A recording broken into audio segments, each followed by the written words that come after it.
হঠাৎ অহা বলিয়া বানৰ প্ৰচণ্ড ৰূপ আৰু তাৰ পৰৱৰ্তী পৰ্যায়ত এতিয়া গাঁওসমূহত দেখা দিয়া যি ভয়ংকৰ দৃশ্য, সেয়া দৃশ্যই আৰু বুকু কঁপি উঠিব আপোনালোকৰ। ঘৰৰ চহৰলৈ আহিছোঁ, চুমনি গাঁৱৰ চৰাইদেউ জিলাৰ চুমনি গাঁৱৰ এঘৰ ৰূপেন শইকীয়া, তেওঁৰ ঘৰলৈ আহিছোঁ। চেতিয়া, ক্ষমা কৰিব, ৰূপেন চেতিয়া, তেওঁলোকৰ ঘৰলৈ আহিছোঁ। তেওঁলোকৰ ঘৰৰ পানী এতিয়াও শুকোৱা নাই। আমি পানীৰ মাজে মাজে আহিছোঁ।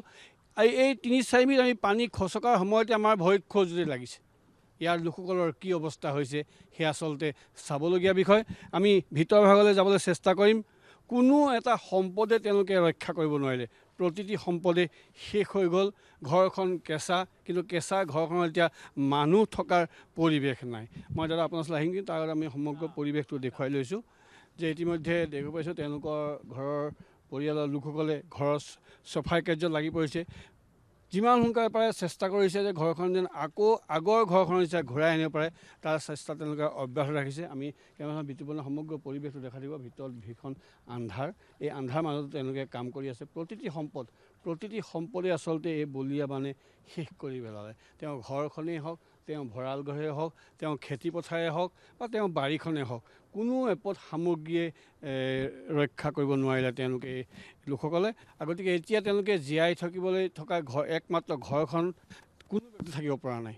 তেওঁলোকে এতিয়া আন এঘৰ ব্যক্তি ঘৰৰ ছাদত তেওঁলোকে, এটি পকী ঘৰৰ ছাদত তেওঁলোকে প্লাষ্টিক তৰি তাতে তেওঁলোকে জীৱন নিৰ্বাহ কৰি আছে। কাৰণ এই ঘৰখনলৈ তেওঁলোক কেতিয়া আহিব সেই কথাও তেওঁলোকে এতিয়ালৈকে ঠিক কৰিব পৰা নাই। আমি তেনেকৈ এটা পৰিৱেশ পাইছোঁ। আমি ভিতৰ ভাগৰ দৃশ্য দেখুৱাই আছোঁ যে এই ধৰণৰ পৰিৱেশৰ পৰা এই লোকসকলক আচলতে ৰক্ষা কৰিব লাগিব। কেমেৰাজন বিতুপনে সমগ্ৰ পৰিৱেশটো দেখুৱাই থাকিব। এখন যি সময়ত এই ঘৰখন তেওঁলোকৰ বাটচৰা আছিলে, আমিও দেখুৱাব বিচাৰিছোঁ যে এই বাটচৰাৰ পৰিৱেশ কোনো এটা সম্পদে নাই, য'ত এতিয়াও আপোনাৰ সৰু গাঁঠিলৈকে পলস বোকা, কোনো এটা সম্পদে আচলতে তেওঁলোকে ৰক্ষা কৰিব নোৱাৰিলে। আমি দেখুৱাব বিচাৰিছোঁ সমগ্ৰ পৰিৱেশ। আমি ভিতৰ ভাগৰ পৰিৱেশ দেখুৱাল। ভিতৰ ভাগতো এই ধৰণৰ অৱস্থা। কেমেৰাজন বিতুপনক মই সমগ্ৰ পৰিৱেশটো দেখুৱাবলৈ ক'ম যে এই ধৰণৰ অৱস্থা। আমি দেখুৱাই আছোঁ এই ধৰণৰ পৰিৱেশৰ মাজত তেওঁলোকে আকৌ ঠিক কৰিব লাগিব। ঠিক কৰি তেওঁলোকে জীয়াই থকাৰ সপোনৰ ঘৰখন আকৌ সজাব লাগিব। আমি সেয়া কথা কৈছোঁ। আমি চেতিয়াদাৰ ওচৰলৈ আহিছোঁ, এই ঘৰখনৰ গৃহস্থ, তেখেতৰ ওচৰলৈ আহিম। তেখেতক আমি দুষাৰ কথা সুধিম। তেখেতৰ পুত্ৰ আছে, আমি পুত্ৰৰ ওচৰলৈ যাম। কাৰণ পুত্ৰ এতিয়া পুৱাৰ ভাগৰ পৰা নিশালৈকে তেওঁ ব্যস্ত। ঘৰখন আকৌ চাফ চিকুণ কৰি কেনেকৈ সজাব পাৰি, কেনেকৈ আকৌ মানুহ থকাৰ যোগ্য কৰি ল'ব পাৰি, তাক লৈ ব্যস্ত হৈছে। মই দাদাৰ ওচৰলৈ আহিছোঁ।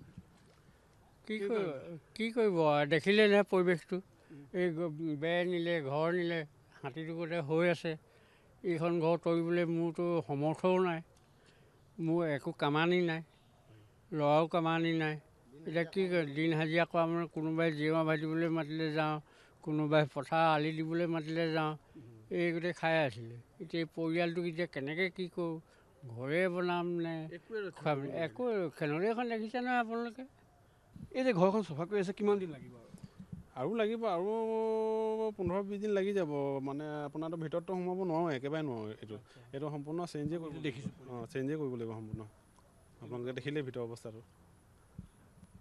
সেই দুখৰ সময়ত আমি খালি এটা প্ৰশ্ন আপোনাক সুধিম, আকৌ ধন ধৰিবলৈ, আকৌ নিজৰ ঘৰখন সজাই তুলিবলৈ, বস্তু বাহিনীয়ে মানুহ সকলোৱে ধন ধৰিবলৈ কিমান দিন লাগিব?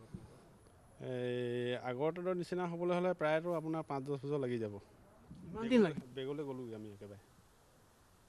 ইনকম নাই ন, সৰু তামোল পাণৰ দোকানখন আছে মোৰ, সেইখনৰ পৰাই ল'ৰা পঢ়াওঁ, ঘৰলৈ ইটো সিটো আনো, চাউল এইবোৰ শাক পাচলি তেনেকৈ কিনোতে হয়গৈহে কোনোমতে।